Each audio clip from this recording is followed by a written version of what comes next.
Hey folks, it's your host as always, the guy with movie tickets, Jonathan here, to bring you another spoiler-free review of the upcoming monster film Godzilla King of the Monsters everywhere tomorrow. Before I begin, let me go ahead and say thank you to Entertainment Affairs and Warner Brothers Studios for providing pre-screen passes for me and my friends to go and watch the film yesterday. We did get the chance to watch the film before its initial release, and I also want to say thank you to you guys as well for joining me on these film screenings. Definitely can't be fun without you guys. Let's also begin with a review with a score.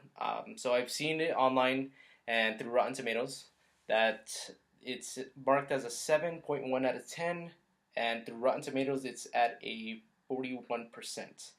I'll definitely agree that the film definitely is a 7.1 out of 10, but percentage wise, I'd give it at least like a 56.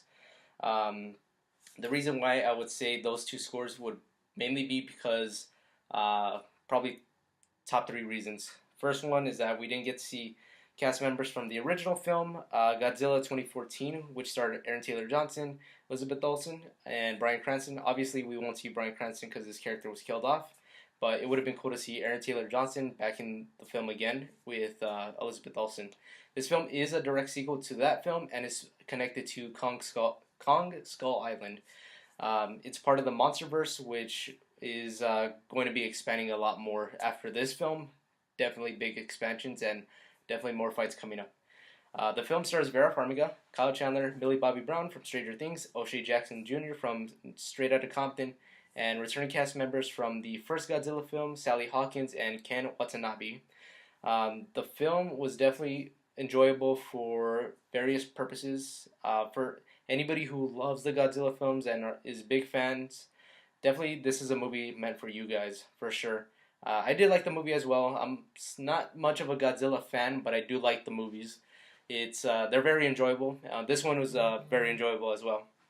One thing that I really liked about the film is that they made King Ghidorah really, really badass.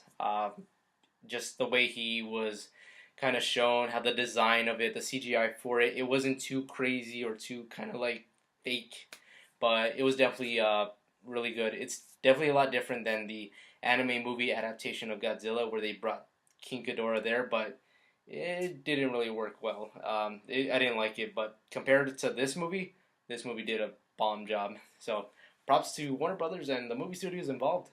Another thing I really did like was the diversity of the cast members. Like we had Vera Farmiga, we had Kyle Chandler, Millie Bobby Brown, again O'Shea Jackson Jr. Just these random cast members all together in one film that you wouldn't expect that they're gonna be I don't know, talking or just kind of like interacting in a way, but they did a really good job and it just flowed really steady. Another thing I did like about the film was the fact that the storyline was just really constant. It was smooth. It didn't go off topic, and there wasn't like crazy stories like from here, like oh, while this story's going on, there's going this story. While this story's going on, there's also that story. It just stayed really constant to where everything just kind of matched up. And part of that is the little plot twist that's kind of pops up in the middle of the film.